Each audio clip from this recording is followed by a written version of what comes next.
اللہ تعالیٰ کی رحمتوں کے خزانے بسا اوقات ان لوگوں کے پاس ہوتے ہیں جو بظاہر معمولی انسان نظر آتے ہیں۔ گناہ سے توبہ کے بعد اگر اس گناہ سے نفرت ہو گئی ہے تو یہ توبہ قبول ہونے کی علامت ہے۔ چیزیں اتنی ہی دور ہو جاتی ہیں جتنی تمہیں ان کی ضرورت ہوتی ہے، اور جب تم ان سے پرہیز کرتے ہو تو قریب تر ہو جاتی ہے۔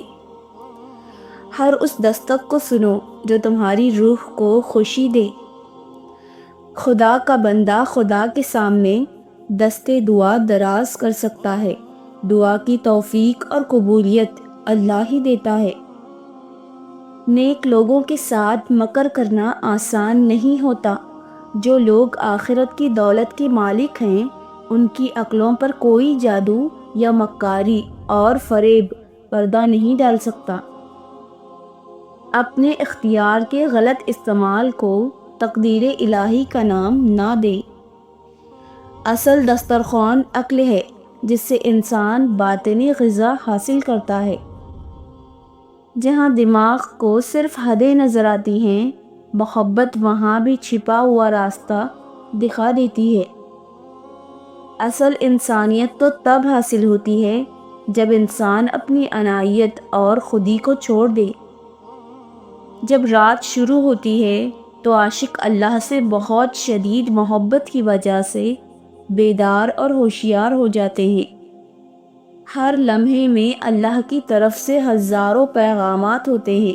اگر تم 100 دفعہ بھی پکارتے ہو کہ اے اللہ، تو وہ 100 بار جواب دیتا ہے کہ میں یہاں ہوں۔ جہاں محبت تمہیں لے جاتی ہے وہاں مت جاؤ، لیکن جہاں جا رہے ہو اپنے ساتھ محبت لے کر جاؤ۔ یہ روح کچھ بھی ہو جائے ہمیشہ اداس رہے گی، کیونکہ یہ دنیا اس کا گھر نہیں ہے۔ اللہ کی مہربانی کا سورج جس پر چمکتا ہے، وہ کتا ہو یا گھوڑا، اس میں اصحاب کہف کی شان پیدا ہو جاتی ہے۔ جب مرید کو مرشد کے بارے میں وسوسے آئیں تو وہ سمجھ لے کہ اس کے دین پر تباہی کے آثار نمودار ہو گئے ہیں۔ زور کو چھوڑ اور زاری اختیار کر، اے فقیر۔ رحم خداوندی عاجزی کی جانب آتا ہے۔ فرمان رسول اللہ صلی اللہ علیہ وسلم ہے کہ سخاوت جنت کا ایک درخت ہے، اس کی ایک شاخ دنیا میں ہے، جو اسے پکڑ لیتا ہے وہ جنت میں چلا جاتا ہے۔ سچائی کے ساتھ رونا روحوں کو متاثر کرتا ہے، حتیٰ کہ آسمان اور عرش کو بھی رلا دیتا ہے۔ تمہارے اندر بھی ایک صبح ہے جو اس انتظار میں ہے کہ روشنی میں بدل جائے۔ پانی سے پہلے محبت کے ساتھ وضو کرو، کیونکہ حسد بھرے دل کے ساتھ نماز پڑھنا جائز نہیں۔ تمہاری زندگی میں چاہے جو کچھ چل رہا ہے بس مسکراؤ اور خود کو پیار سے بھر لو۔ جو تم دنیا کو نظر آ رہے ہو، اگر وہ تم نہیں ہو تو تم کون ہو؟ اگر یہ ایک لبادہ ہے جسے تم نے اوڑھ رکھا ہے تو وہ کون ہے جسے تم نے چھپا رکھا ہے؟ تمہاری غلطیاں بھی تمہیں سچائی تک لے جا سکتی ہیں۔ صرف پیاسا ہی پانی نہیں ڈھونڈتا، پانی بھی پیاسے کو تلاش کرتا ہے۔ کسی کو تانا دینے سے پہلے اپنے گریبان میں جھانکو، کیا معلوم تم اس سے زیادہ کمتر اور کمزور ہو۔ اگر میاں بیوی یکساں ماحول کے نہ ہوں تو اختلاف رہتا ہے، ایسا پیوند عقل مندوں کے نزدیک اچھا نہیں۔ جڑ زمین میں چھپی ہوتی ہے لیکن اس کی زندگی کے آثار پتوں پر ظاہر ہوتے ہیں۔ چھپے ہوئے اعمال کے اثرات بھی اسی طرح چہروں پر ظاہر ہوں گے۔ تمہاری اصل خوبصورتی تمہاری روح کی خوبصورتی ہے۔ یہ عارضی خوبصورتی ایک دن ختم ہو جائے گی، جبکہ روح ہمیشہ کے لیے چمکے گی۔ اصل زندگی جسم کی نہیں بلکہ روح کی ہے۔ خدا تمہیں پہچان لیتا ہے، چاہے تم کوئی بھی پردہ اپنے اوپر اوڑھ لو۔ جو تم نہیں کہتے وہ اسے بھی سنتا ہے۔ عقل مند انسان نقصان میں چھپے ہوئے فائدے کو سمجھ جاتا ہے، قدرت نے تخریب میں تعمیر کا راز چھپا رکھا ہے۔ دیندار اپنے آپ کو تکلیف میں اسی لیے مبتلا کرتا ہے کہ آخرت میں راحت میسر آئے۔ خواہشات پر قابو پا لینا سرداری کی دلیل ہے۔ انسان اسی کو جان سکتا ہے جس سے وہ محبت کرنے پر قادر ہو۔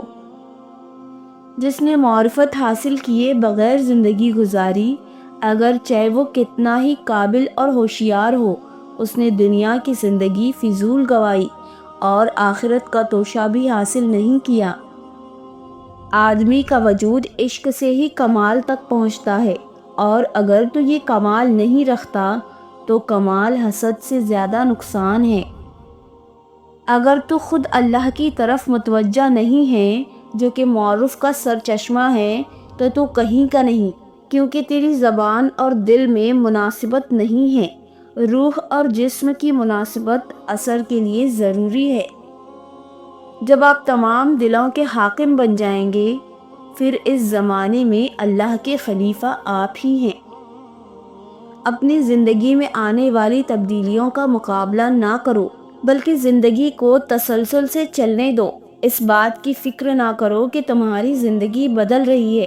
تم کیسے جانتے ہو کہ جیسے تم جینا چاہتے ہو وہی زندگی بہتر ہے؟ ان کے قریب رہو جو دلوں کو سمجھتے ہیں، اس درخت کے سائے میں بیٹھو جو ہمیشہ کھلا رہتا ہے۔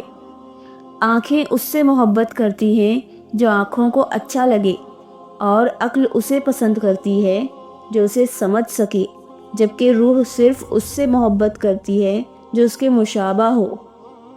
میں تمہیں نہ تو دل سے اور نہ ہی دماغ سے محبت کرتا ہوں، کیونکہ دل رک بھی سکتا ہے اور دماغ بھول بھی سکتا ہے۔ میں تمہیں اپنی روح سے محبت کرتا ہوں جو نہ رکتی ہے نہ بھولتی ہے۔ سید الکونین صلی اللہ علیہ وسلم کے ظہور پر زمین و آسمان نے اظہار مسرت کیا۔ حضور اکرم صلی اللہ علیہ وسلم کا اصل جوہر نسب سے بے نیاز ہے، وہ خیر الخلائق پیدا کیے گئے ہیں۔ یہ آسمان ادب ہی کی وجہ سے روشن اور فرشتے ادب ہی کے سبب معصوم اور پاک ہیں۔ کتنی بڑی بات ہے کہ تم کسی اور کی طرح بننا چاہتے ہو۔ کیا تم اپنا چہرہ نہیں دیکھتے؟ کیا تمہیں اپنی خوبصورتی نظر نہیں آتی؟ آخر میں صرف وہی لوگ آپ کے ساتھ رہیں گے جو آپ کی روح میں خوبصورتی دیکھتے ہیں، جبکہ جو ظاہری شکلوں سے متاثر ہوتے ہیں وہ ایک ایک کر کے چھوڑ دیتے ہیں۔ رہبانیت اسلام میں نہیں ہے۔ اسلام کہتا ہے کہ لوگوں کی بدخلقی پر صبر کرو اور ابر کی طرح لوگوں کو نفع پہنچاؤ۔ اس عالم کی بنیاد ہی عشق ہے۔